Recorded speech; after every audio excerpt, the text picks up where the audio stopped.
2020 ലോക കിരീടം നിലനിർത്തി ചരിത്രം കുറിക്കാൻ ഇന്ത്യ.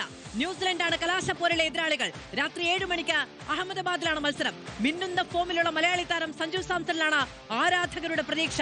ജയേഷ് പൂക്കോട്ടൂരുണ്ട് അഹമ്മദാബാദിൽ നിന്ന് നമ്മളോടൊപ്പം തത്സമയം. ജയേഷിന് 1 മണിക്കൂർ തികച്ചില്ല. എനിക്ക് നെഞ്ചെടുപ്പ് ഇവിടെ നിന്ന് കേൾക്കാം.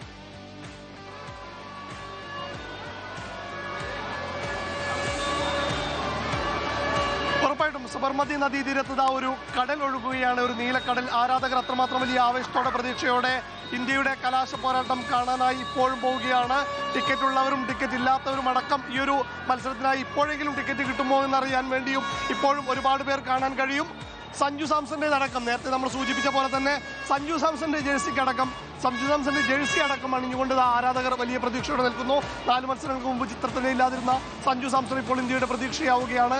അത്തരത്തിൽ ഒരുപാട് ആരാധകരുടെ പ്രതീക്ഷയും പ്രാർത്ഥനകളും ഒക്കെയായി ടീം ഇന്ത്യ അല്പസമയത്തിനകം തന്നെ അഹമ്മദാബാദിലെ നരേന്ദ്രമോദി സ്റ്റേഡിയത്തിൽ മത്സരത്തിനകം കൃത്യം 6:30 ടോസ്. ഇന്നത്തെ മത്സരത്തിലേക്ക് വരുമ്പോൾ 11 പിച്ചുകളുള്ള നരേന്ദ്രമോദി സ്റ്റേഡിയത്തിലെ സെൻട്രൽ സ്ക്വയറിലുള്ള 6ാമത്തെ പിച്ചാണ് ഇന്നത്തെ മത്സരത്തിന് ഉപയോഗിക്കുന്നത്. 30% ബ്ലാക്ക് സോയിലും 70% റെഡ് സോയിലും ചേർന്ന പിച്ചാണത്.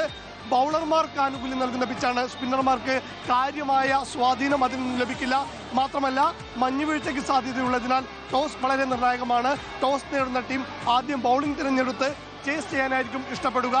എന്നിരുന്നാലും വലിയ പ്രതീക്ഷയോടുകൂടി തന്നെ ഇന്ത്യയും രാജ്യവും വലിയ പ്രതീക്ഷയോടെ കാത്തിരിക്കുകയാണ്. പ്രത്യേകിച്ച് നമുക്ക് കുറച്ചധികം നെഞ്ചിരിപ്പുണ്ടാകും. മലയാളി താരം സഞ്ജു സാംസൺ തന്നെയായിരുന്നു കഴിഞ്ഞ 2 മത്സരത്തിലും രാജ്യത്തെ വിജയത്തിലെത്തിച്ചത്. ഒരിക്കൽ കൂടി സഞ്ജുവിന്റെ മികവിൽ പ്രതീക്ഷയർപ്പിക്കുകയാണ് രാജ്യം മുഴുവൻ.